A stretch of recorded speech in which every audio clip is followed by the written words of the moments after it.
Je souhaitais me marier et je me suis effectivement mariée. Mais la vie est solitaire sans enfants. Je souhaitais avoir des enfants et je l'ai effectivement fait, mais je me suis vite lassée des murs et de l'appartement. Je souhaitais posséder une maison avec un jardin. Et en effet, après bien des difficultés, je suis devenue propriétaire de la maison et du jardin.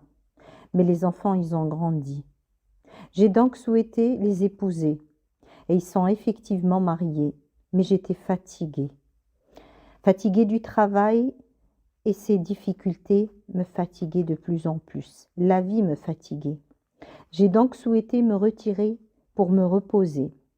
Et en fait, je me suis retirée et je suis devenue seule. Tout comme je l'étais après avoir obtenu mon diplôme. Mais après avoir obtenu mon diplôme, je me dirigeais vers la vie. Et maintenant, je gère la vie. Mais j'ai toujours mes espoirs. Je souhaitais mémoriser le Coran, mais ma mémoire m'a trahi. J'ai donc souhaité jeûner pour l'amour d'Allah, mais ma santé ne m'a pas aidée. Je voulais rester éveillée toute la nuit, mais mes jambes ne pouvaient plus me porter. Je me suis rappelé le prophète alayhi salatu wassalam quand il a dit « Profite de 5 avant 5, votre jeunesse avant votre vieillesse, votre santé avant votre maladie, votre richesse avant votre pauvreté, votre temps libre avant votre travail et votre vie avant votre mort. » Qu'Allah subhanahu wa ta'ala nous aide à nous souvenir tout le temps de ce hadith. Qu'Allah ta'ala nous aide à accomplir nos obligations envers lui comme il veut et non pas comme on le souhaite le faire. Le bilan. Mais quel bilan?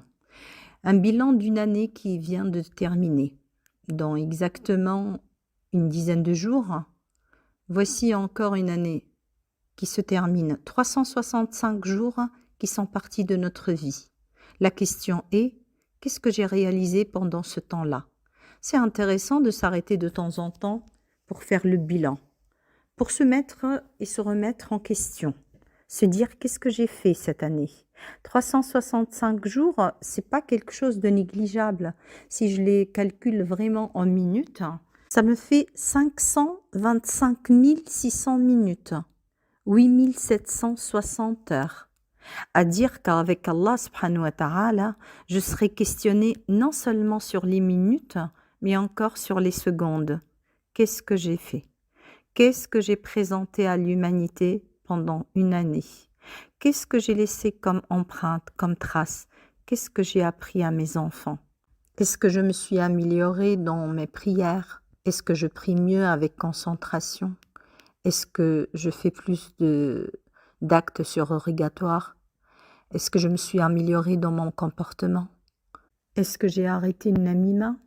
Est-ce que j'ai arrêté la perte du temps? D'être tout le temps sur les réseaux sans aucun apprentissage utile. Le bilan. L'objectif d'un bilan de vie, c'est avant tout de prendre le temps pour soi, afin de réfléchir et de prendre du recul. Le but d'un bilan, c'est de se dire d'où je pars pour savoir où on va.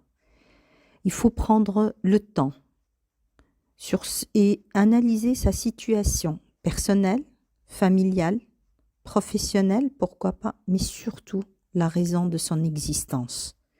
Pourquoi je suis sur cette terre? Le bilan, il nous donne l'occasion d'examiner notre relation avec Allah subhanahu wa ta'ala, mais aussi d'apprécier ceux et celles qui font partie de notre vie. Peut-être changer quelque chose pour que les relations s'améliorent dans tous les sens.